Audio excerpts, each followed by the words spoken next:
Bueno, ¿empezamos? Amén. Bueno. Espíritu Santo, gracias por esta noche que tenemos juntos. Ayúdanos a entender y a recibir esto. En el nombre de Jesús lo recibimos con mansedumbre, con humildad. Y Espíritu Santo, habla a nuestros corazones en el nombre de Jesús. Amén.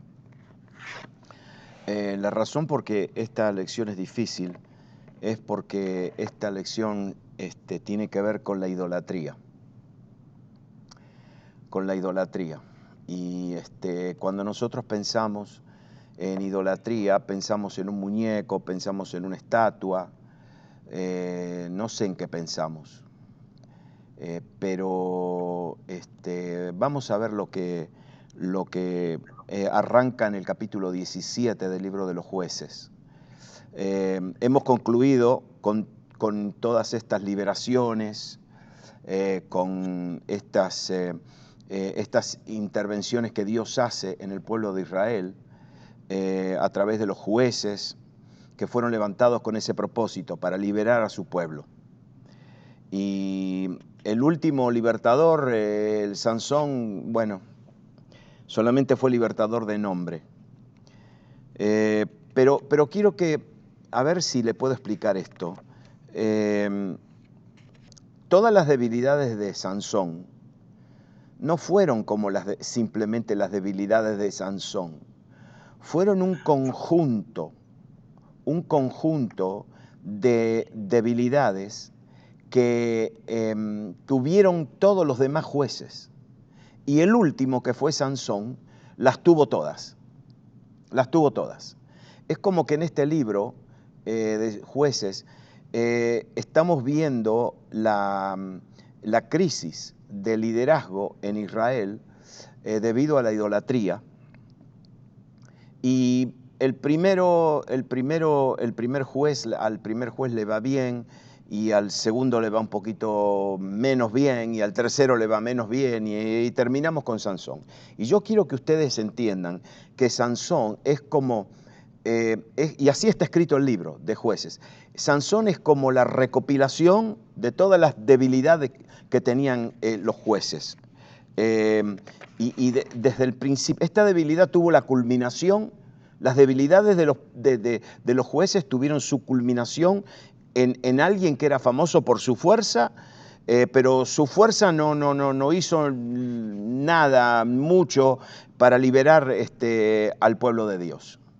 Y por mucho que quiso exhibir su fuerza, su poder, con las maravillas que hizo, no se aplicó, la fuerza de Sansón no se aplicó en la manera correcta.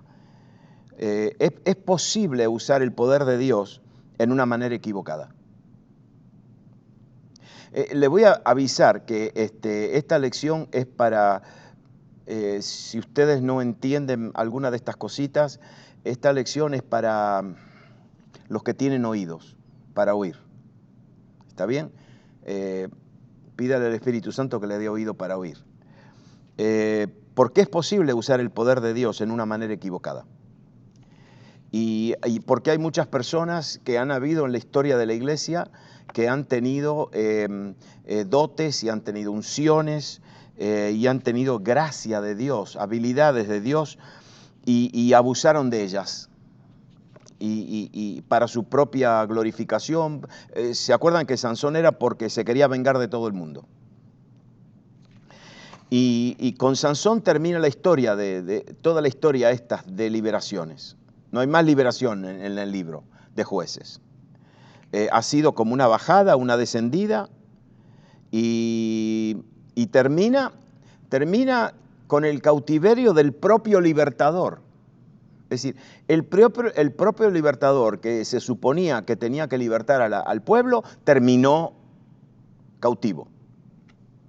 En lugar de liderar, terminó cautivo. Y llegamos ahora a este capítulo 17, hasta el final del libro, y nos encontramos con una situación nueva. Pero no es nueva, es la culminación de todo lo que ha venido sucediendo. Ya no es más el pueblo de Israel cayendo en opresión en las manos del enemigo. Y tampoco clamaban al Señor cuando estaban oprimidos y Dios levantaba a un libertador. Ya no tenemos más que esto después del capítulo 17. Pero tenemos a partir del capítulo 17 algo interesante. Dos cosas vemos. La primera, dos cosas. ¿Está bien? Dos cosas. La primera es el estado del alma de este pueblo que llega a un punto que abandona a Dios a tal manera que se le manifiesta todo lo que tienen en su corazón. Y dos, porque se le manifiesta eso, que abandonaron a Dios, abandonaron la verdadera adoración, abandonaron al Dios de Israel. Entonces, fíjese lo que sucede. Cometen violencia contra sus hermanos y hermanas. Mire qué combinación que hay ahí. Abandonamos la verdadera adoración a Dios, el verdadero servicio a Dios, y el resultado es que empezamos a cometer violencia contra nuestros hermanos. Como que tenemos que desquitarnos la angustia y el dolor de haber abandonado a Dios, y entonces nos desquitamos con nuestro hermano. Esta, ahora, es la historia de la idolatría introducida entre el pueblo de Israel como un sistema regular, como algo normal. Ustedes saben que a través de todo el libro de Jueces, el pueblo de Israel cometía idolatría. Se olvidaban de Dios y entonces caían en idolatría, sirviendo a los dioses paganos de la tierra. Pero como que se arrepentían y Dios le tenía misericordia y los liberaba. Acá ya se terminó esto. Acá ahora ellos adoptan idolatría como algo normal. Y esta idolatría, le voy a decir más, esta idolatría no para hasta los días de Samuel, del profeta Samuel. Ya salten todo hasta el profeta Samuel. Mire esto, hasta ahora hemos estado viendo cómo venían enemigos de afuera, enemigos externos, y los oprimían.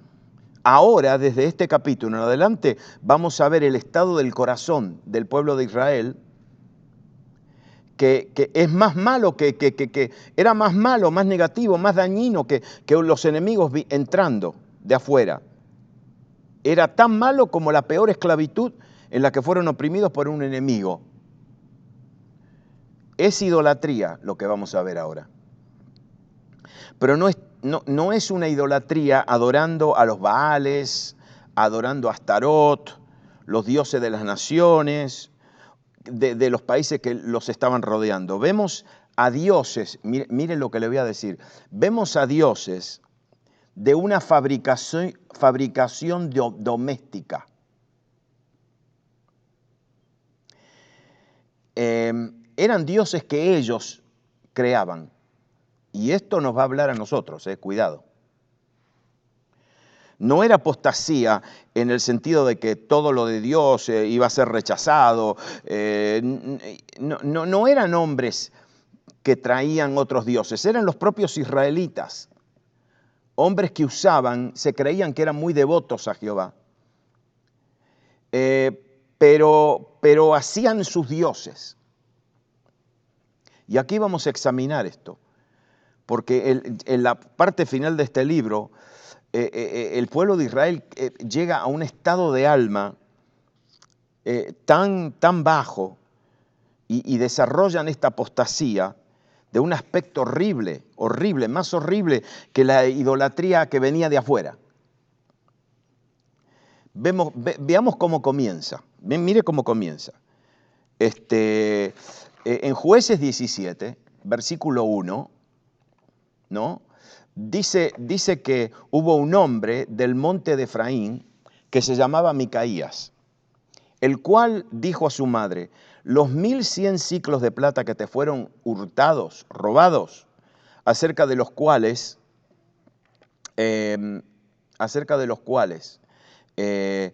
maldijiste y de los cuales me hablaste, he aquí el dinero está en mi poder, yo lo tomé. Y entonces la madre le dijo, bendito seas de Jehová, hijo mío. Y él le devolvió los 1100 ciclos de plata a su madre. Y su madre dijo, en verdad he dedicado el dinero a Jehová por mi hijo para hacer una imagen de talla y una de fundición, y ahora pues yo te lo devuelvo. Aquí hay un hijo que le roba 1100 ciclos, es un montón de dinero, dicho sea de paso, mucho dinero. Le roba a su madre y la madre maldice al ladrón, no sabiendo que el ladrón era el hijo.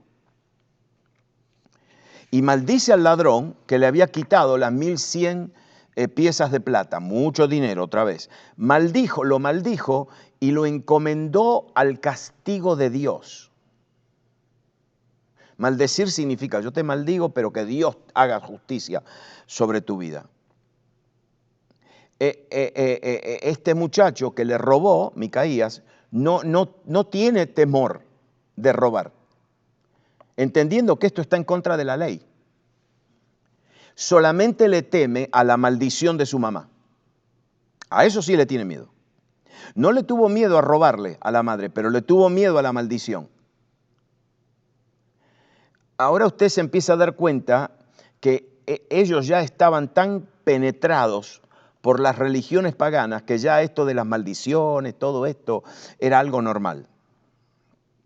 Y por el temor a la maldición de la madre, confiesa su pecado. No lo confesó por arrepentimiento. Entonces él robó, lo escondió y bajo ese terror de la maldición tiene miedo de mantenerlo, de guardarlo y se lo devuelve a su mamá. Y ella muy piadosamente, aleluya, recién acababa de maldecir. Ahora lo bendice. Y no por el arrepentimiento que había restaurado la cosa robada, sino porque la mujer recuperó el dinero. Es decir, no lo bendijo porque yo te bendigo. No, estaba contenta porque recobró el dinero. Y mire bien esto. Aquí hay otra violación de la ley. No solamente que robó, no solamente que maldijo. La ley determinaba que si alguien robaba tenía que devolver el 120%, no el 100%, el 120% le tenía que agregar una quinta parte. Y ella ahora lo bendice en el nombre de Jehová. Y le dice que ella se lo había dedicado a Jehová para el extraño uso de hacer una imagen de talla y una de fundición. Las imágenes de talla se hacían de madera y la de fundición se hacía de metal. En la manera en que está escrito esto, era una imagen y posiblemente era de madera, pero después cubierta en metal. Y entonces dice que él le devuelve el dinero a su madre y tomó su madre 200 ciclos de plata y los dio al fundidor, quien hizo de ellos una imagen de talla y una de fundición, la cual fue puesto, escúcheme bien ahora, fue puesto en la casa de Micaías. Consagra el dinero que tenía, la muy espiritual, para hacer una imagen tallada. Esto era absolutamente prohibido. La ley determinaba que era prohibido hacer una imagen de nada que está en la tierra, nada que está en el cielo, nada que está debajo de la tierra, nada que está en el mar. No se podía. Y ella hace... Ustedes entienden que este no es el pueblo filisteo, este es el pueblo de Israel. Tan lejos se habían ido. Tan lejos. Y esto está absolutamente prohibido. Pero escúcheme bien ahora, mire esto. Ella no lo da todo. Tenía 1100 ciclos, solamente usan 200. Porque escúchenme bien ahora lo que le voy a decir. Porque nunca encontramos ninguna idolatría, ningún Dios que el hombre se hace con sus manos, que cuesta todo. No. Se lo voy a repetir. eh, la idolatría, dioses que hacemos nosotros. Cuando la gente le da a esos dioses falsos, no le dan todo. Hay gente religiosa que va a la misa, que va a reuniones, hace su partecita y no le da todo. Después salen y viven como diablos. Porque la idolatría tiene esa característica. Solamente el Dios verdadero te pide todo. Pero los ídolos no te piden todo. Porque te dejan que hagamos como nosotros queremos. Es muy importante notar a este hombre, Micaías. Dice que era un hombre del monte Efraín, el monte Efraín, cuyo nombre era Micaías. Uno pensaría, ¿no?, que con ese nombre, Micaías, Micaías, sería una prueba contra toda forma de idolatría, porque el nombre Miqueas o Micaías significa ¿quién es como Jehová? ¿Quién es como Jehová? Y solamente con ese nombre sería suficiente de rechazar cualquier asunto de idolatría. ¿Quién es como Jehová? Imagínense ustedes, ese era el nombre de este hombre, de este muchacho. Sin embargo, no. La madre toma 200 piezas de plata, de la plata que le devuelve, y ordena una imagen y la instala en la casa de su hijo. Este muchacho era de la tribu de Efraín. Esto también exige que le prestemos atención, porque el tabernáculo de Dios fue establecido en Efraín, en Silo, que era de la tribu de Efraín. Y la tribu de Efraín significa fructífero. Y Efraín representaba las actividades, las obras de la vida de Dios. En contraste con Judá, por ejemplo, Judá representaba las verdades, la revelación de las verdades divinas. Es decir, Efraín representaba las obras, el trabajo, el esfuerzo. Y Judá representaba, lógicamente, la casa de alabanza, la adoración, la vida espiritual, representaba las verdades reveladas. Y Efraín representaba las obras. Y entonces este muchacho, siendo de Efraín, ustedes saben que Dios, por ejemplo, el Salmo dice que Dios eligió al monte de Sión, no a Efraín. Eligió, la presencia de Dios eligió al monte de Sión que está en Judá, porque dice, yo voy a descansar ahí, voy a morir, voy a descansar para siempre, porque así lo deseaba. Entonces Judá representa la verdad divina, la alabanza, la adoración que fluye de un corazón lleno de la verdad. Pero Efraín, que significa fructífero, representa el caminar, la actividad de la vida divina, que es el resultado, ¿no?, de la fe en el Señor. Pero, por ejemplo, le voy a dar un ejemplo, el ejemplo de María y de Marta. ¿Se acuerdan? María, la ilustración de María, que estaba a los pies de Cristo, representa la tribu de Judá. Que querían la verdad, querían la revelación, querían la palabra viva. Y Marta, ¿qué estaba haciendo? Trabajando. Ella representa lo que era Efraín. No, Marta no estaba haciendo nada malo. Lo que pasa es que no entendía lo que la hermana estaba haciendo. ¿Me entendió esta? No condenemos a Marta, porque alguien tiene que trabajar, alguien tiene que hacer las cosas. El problema de Marta no era que, el problema de Marta era que no entendía lo que María estaba haciendo a los pies de Cristo. Y se enojó. Por eso Efraín siempre envidió a Judá. ¿Saben que históricamente siempre fue eso? Efraín siempre envidió a Judá. Cuando ¿se acuerdan en la guerra que tuvo Gedeón? Efraín, después que terminó todo, vinieron los de Efraín y se enojaron. ¿Por qué no nos llamaste? ¿Por qué no nosotros queríamos estar ahí? ¿No? Porque ellos siempre querían trabajar, querían hacer algo. Y aquí vemos a un hombre de Efraín, un hombre fructífero, de servicio, de trabajo, quien es el introductor de la idolatría al pueblo de Dios. ¿No es interesante esto? Escúcheme bien. Esto es difícil decirlo, es difícil. Pero la gente que trabaja mucho, que se esfuerza mucho y no buscan a Dios con su corazón, que no buscan la comunión, la adoración, la intimidad, la intercesión, siempre están trabajando, tienen un peligro de caer en idolatría. Ahora se lo voy a mostrar. Porque el que trabaja, es decir, es muy fácil caer en orgullo.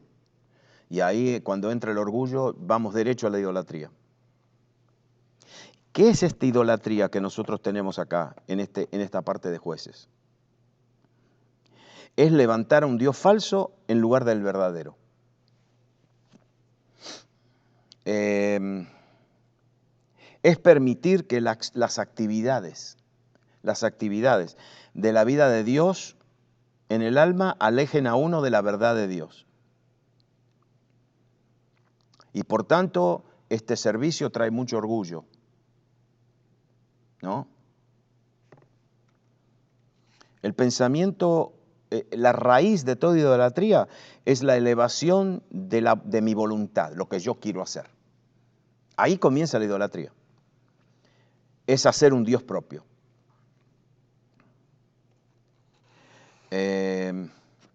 Y cuidado, porque aquí no estamos hablando de un muñeco con 4 cuernos, con una cola. No. El pueblo de Israel le dijo a Aarón, haznos un Dios, haznos un muñeco. Y Aarón le dijo, no, y lo convencieron. Y al día siguiente se apareció el becerro de oro. Y después que hicieron el becerro de oro, ¿sabe lo que dice Aarón? Aarón dice, mañana vamos a hacer fiesta a Jehová. Y llamaron al becerro Jehová.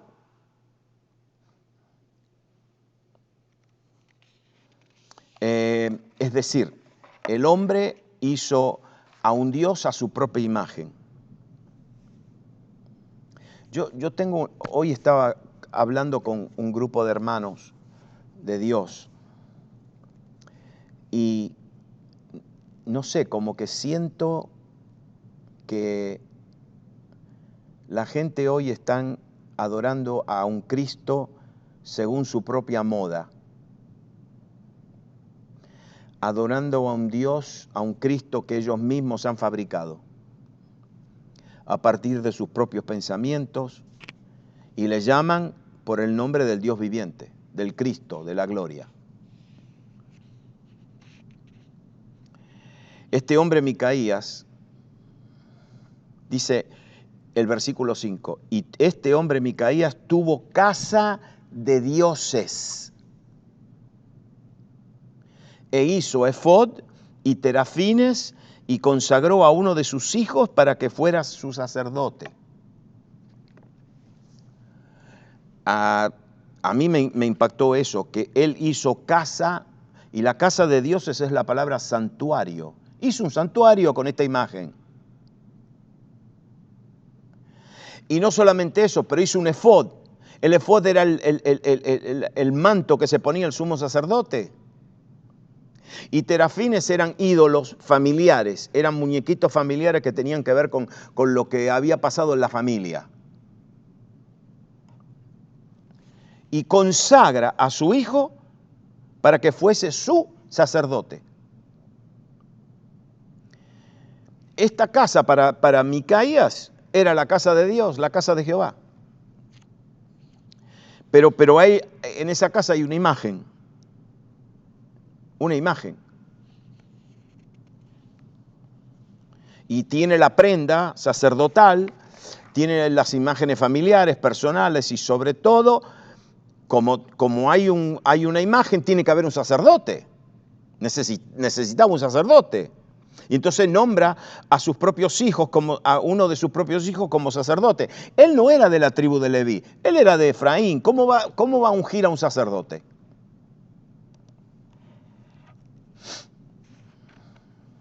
Siempre, escúcheme bien, siempre cuando hay idolatría, la gente busca un sacerdote. ¿Sabe lo que es un sacerdote? Alguien que se pone entre Dios y el hombre y la persona.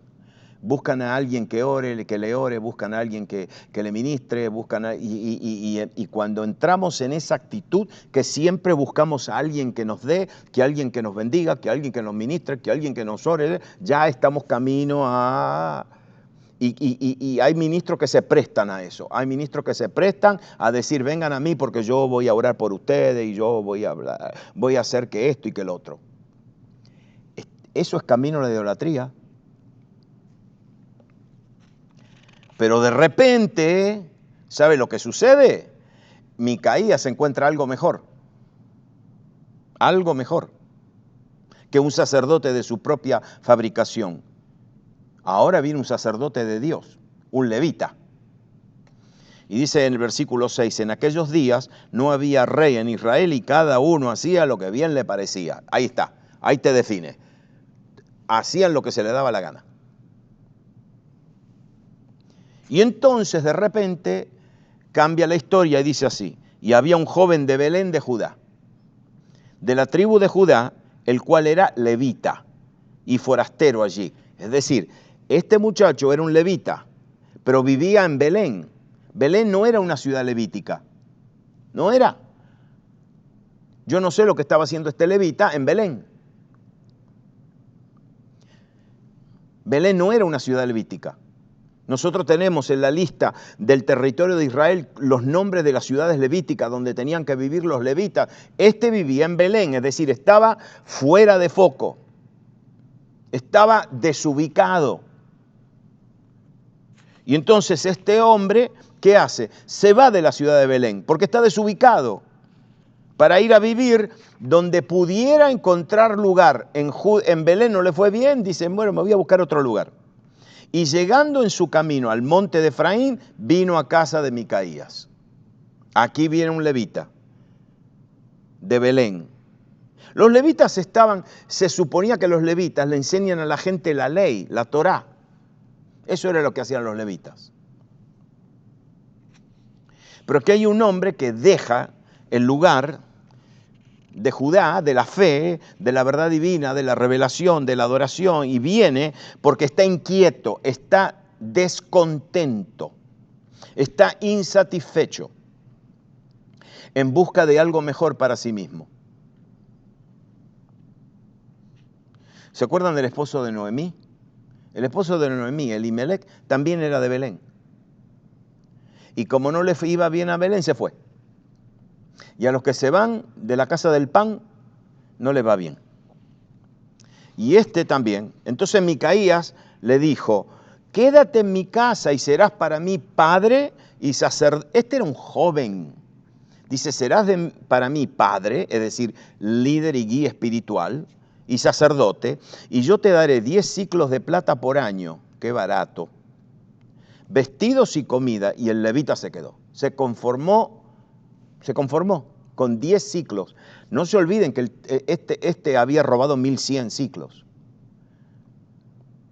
Y la mamá, mire, la mamá usó 200 siclos.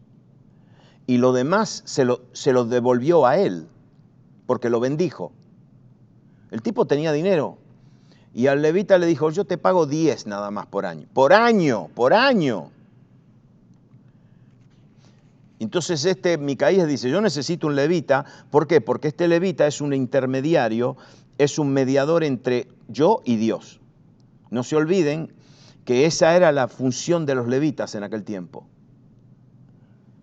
Parece algo fácil de hacer, pero un hombre que ha hecho su propio Dios seguramente puede consagrar a un sacerdote para cuidar de su Dios.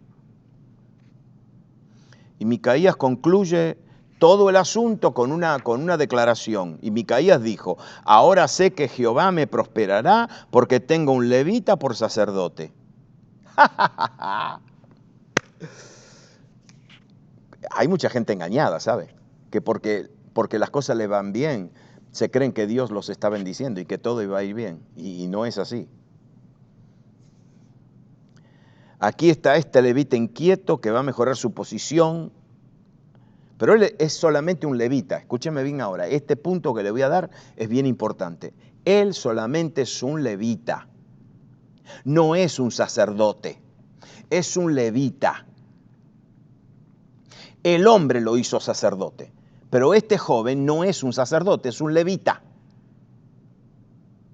El levita no era un intermediario, un intercesor entre Dios y el hombre, solamente el sacerdote era el intercesor. El levita no era. El levita, la función del levita era enseñar la palabra de Dios y preparar los sacrificios para dárselo al sumo sacerdote para que el sacerdote los ofrezca.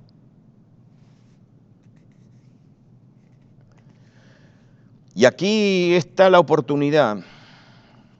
Y escúchenme bien ahora lo que le voy a decir. Cuando un levita quiere tomar el lugar de un sacerdote, problemas serios. Y también hay un pueblo que está dispuesto a que cualquiera le sea sacerdote.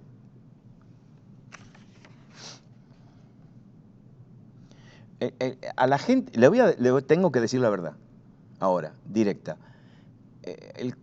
El corazón de la gente, a la mayoría de la gente nuestra no le gusta estar cerca a Dios. No quieren pagar el precio.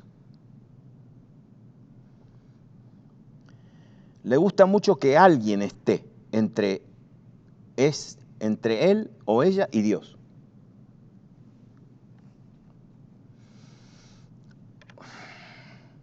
Lo único que uno tiene que hacer es, después de una reunión, es decir, vamos a orar, y pasan un montón de gente a recibir oración, a recibir una palabra, perdónenme, y yo me pregunto, ¿y qué? ¿Estás hablando con Dios?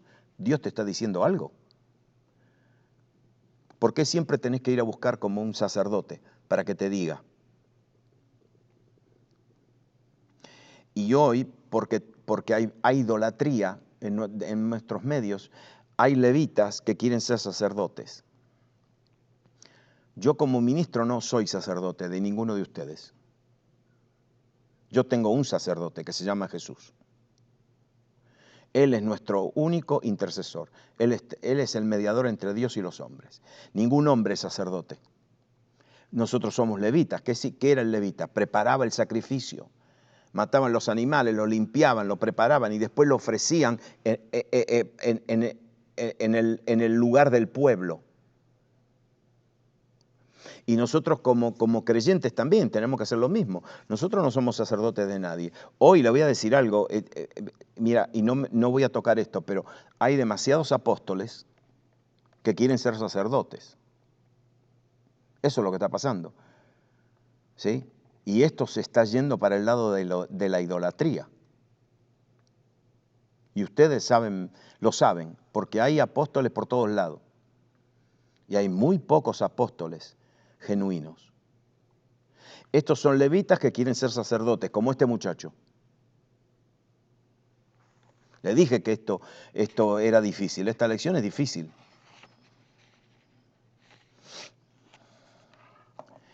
Nosotros tenemos un sumo sacerdote, Jesucristo. Que nadie se atreva a usurpar el lugar de Cristo. Que nadie. La otra clase de sacerdocio, ¿sabe quién la tiene? Nosotros. Nosotros somos un pueblo de sacerdotes. Nosotros podemos ir directamente, tenemos acceso directo a Dios, no necesitamos de ningún intermediario. Usted sabe lo que dice Primera de Pedro 2, mas vosotros sois linaje escogido, real sacerdocio, nación santa, pueblo adquirido por Dios, para que anunciéis las virtudes de aquel que os llamó de las tinieblas a su luz admirable. Jesucristo es nuestro sumo sacerdote y nosotros todos somos sacerdotes. No necesitamos ningún sacerdote que interceda por nosotros. Aquellos que vienen de un trasfondo católico, ustedes saben cómo es el asunto. El sacerdote tiene que hacer todo, se tiene que parar delante del altar, tiene que los sacramentos y él es el que reparte la gracia de Dios. ¿Desde cuándo se ve eso en la Biblia? Eso se terminó. Ahora nosotros somos un pueblo de sacerdotes, pero acá nosotros vemos algo. Vemos que el levita que quiere ser sacerdote va camino a la idolatría.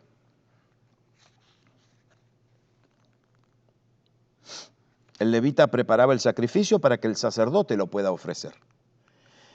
Y el verdadero ministerio es preparar materiales de verdades para el pueblo de Dios, a fin de que el pueblo de Dios, entonces, recibiendo la verdad, pueda presentarlos como un sacrificio de su corazón.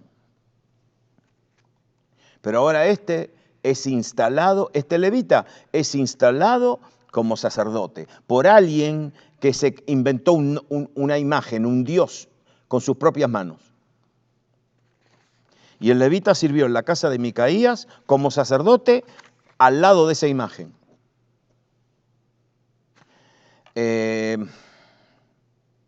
Y ahora entendamos algo. Micaías hizo y equipó ese santuario por la misma razón, por la misma razón que tuvo para robarle el dinero a su mamá, para enriquecerse. ¿No ve lo que dijo él? Ahora yo estoy acá, tengo un levita, Dios verdaderamente me va a multiplicar, me va a enriquecer, porque yo hice esto. Cree que si cumple con el culto, este tipo de culto, que Dios lo va a prosperar.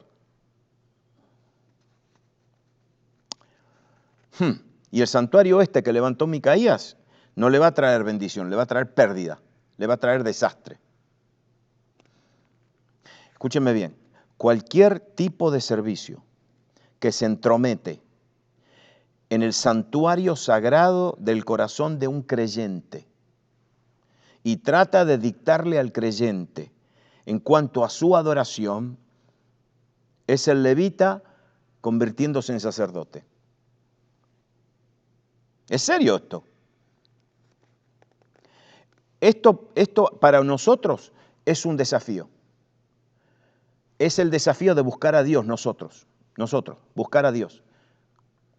Nosotros no necesitamos ningún ministro, ningún sacerdote, necesitamos a los ministros que son levitas, que nos dan de comer, que nos enseñan la palabra de Dios, pero sacerdotes somos nosotros. Y nosotros tenemos el altísimo privilegio de acercarnos confiadamente al trono de la gracia. Pueblo de sacerdocio. Y cuando hay un sacerdote hecho por el hombre, hay un Dios hecho por el hombre detrás de ese sacerdote. Hay un ídolo. Yo le voy a hacer una pregunta. Hoy, ¿encuentran al Cristo, a Jesucristo que se presenta? ¿Se presenta el Cristo de Dios o el Cristo del hombre? Porque parece ser que el Cristo del hombre parece ser que es el Cristo, el Papá Noel, el que te arregla todos los problemas.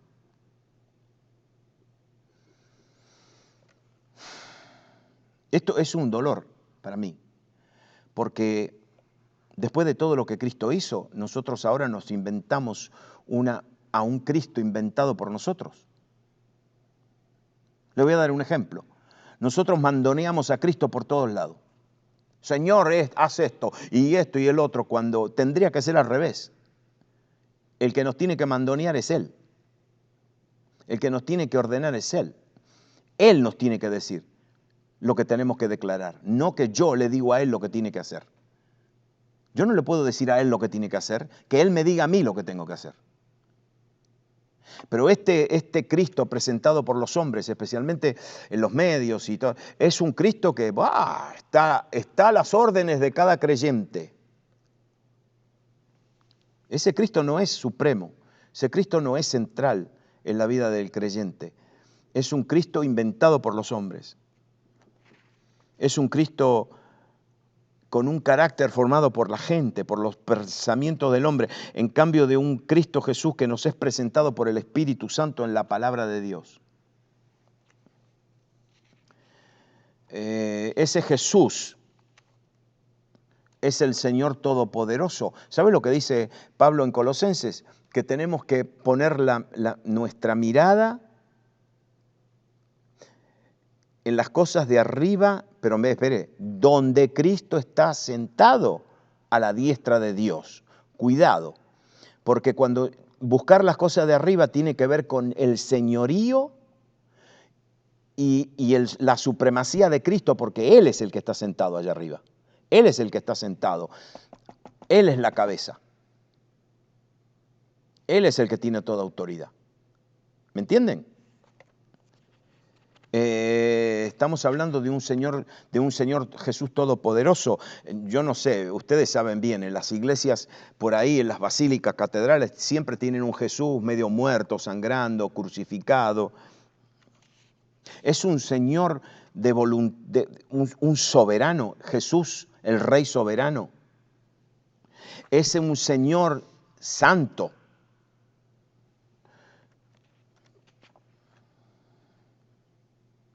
El hombre se ha inventado a un Cristo en 2000 años de historia, se ha inventado un Cristo, no sé, es un Cristo deformado. Y siempre hay un sacerdote que te está diciendo cómo es Cristo.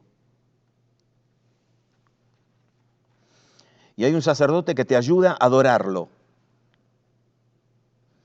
Y cuando sucede esto, estamos abriendo la puerta a la idolatría.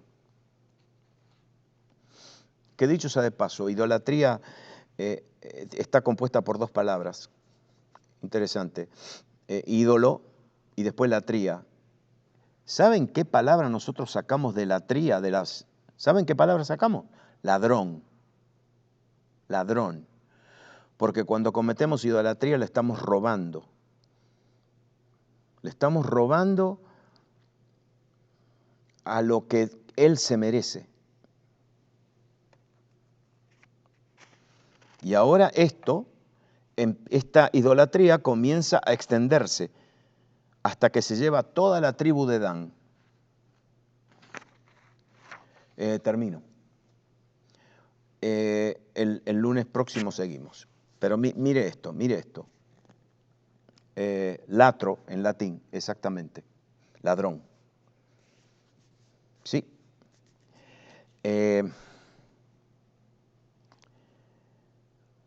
Hay siempre en 1900 años de historia que tenemos como iglesia, esto fue nuestro enemigo. No fueron los enemigos de afuera, no fue Roma, no fueron no, esto fue el enemigo. Esto. Las falsas doctrinas que se metieron, las idolatrías, los ídolos ladrones, eso mismo, ahí está. Y nosotros, en estos próximos días, vamos a tener que prestarle mucha atención a esto. Cada uno de nosotros tiene unas ansias de reunirnos, de juntarnos otra vez en nuestras iglesias, con nuestros hermanos. ¿Y por qué? ¿Y por qué? Porque ¿qué necesitamos?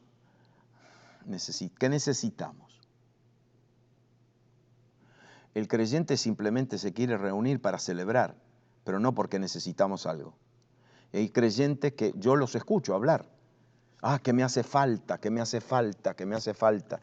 No podemos idolatrar. Mire lo que le voy a decir, ¿está bien? Hay personas que idolatran la Biblia. ¿Saben eso? Sí. Hay personas que idolatran la Biblia. Es un ídolo para ellos. La palabra, la Biblia. Y están metidos en la Biblia y en la palabra y en el conocimiento intelectual de la palabra de Dios y están idolatrando la Biblia. Dios es un Dios que existía antes de la Biblia. Antes de la Biblia estaba Dios, el Dios Todopoderoso. Antes de la Biblia estaba la palabra, el Logos. Y ustedes saben bien que hay gente que idolatra la Biblia.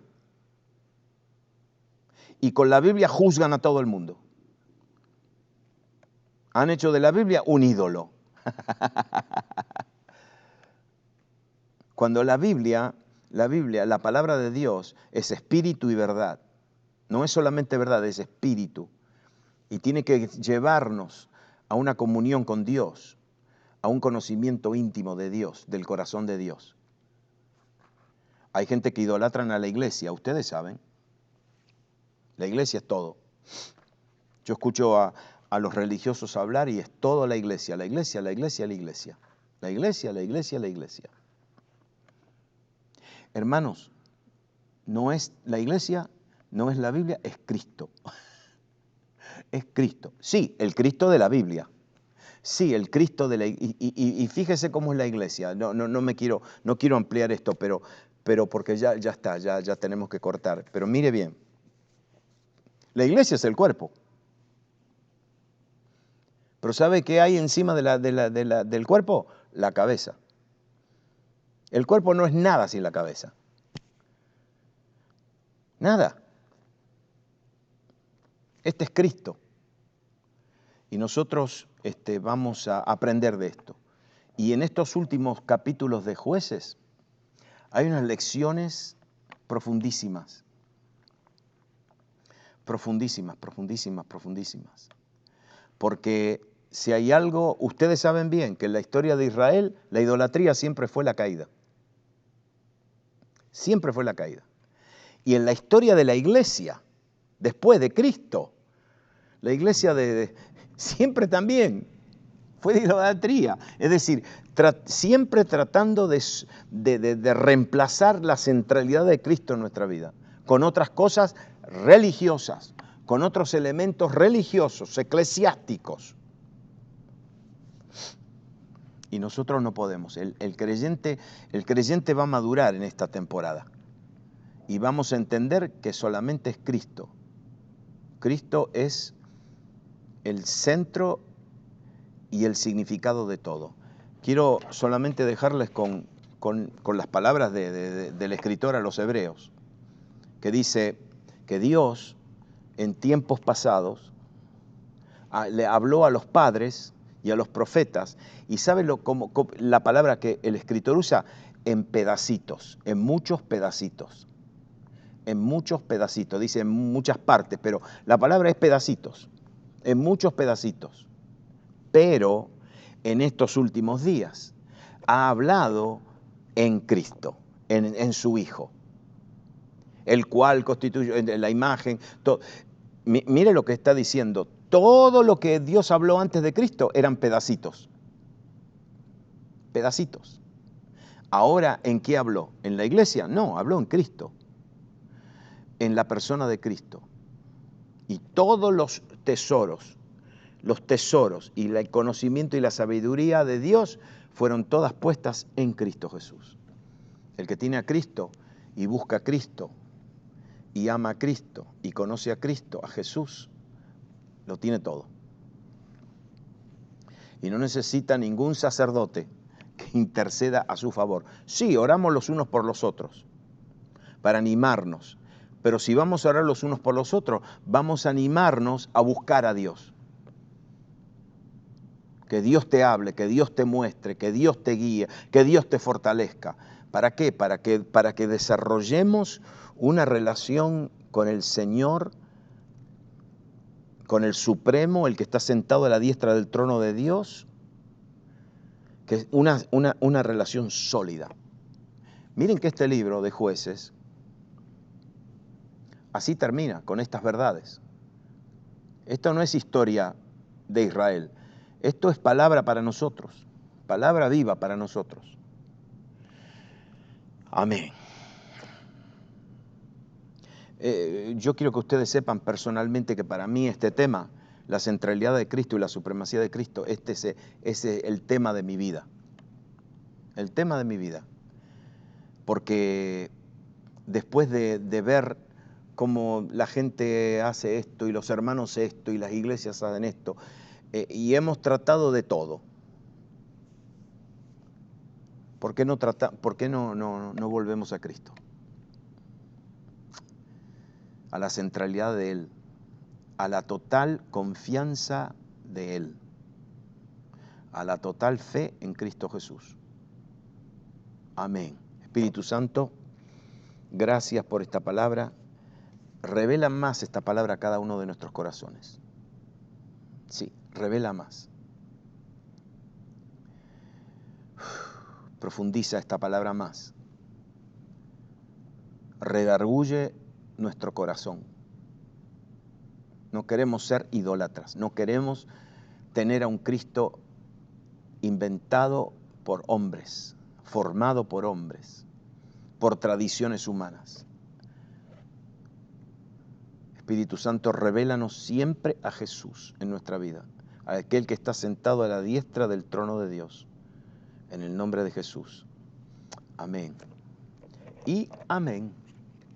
Bueno, hoy es miércoles, nosotros tenemos reunión acá. A ver qué hora es. Las 7. Y dejar de grabar.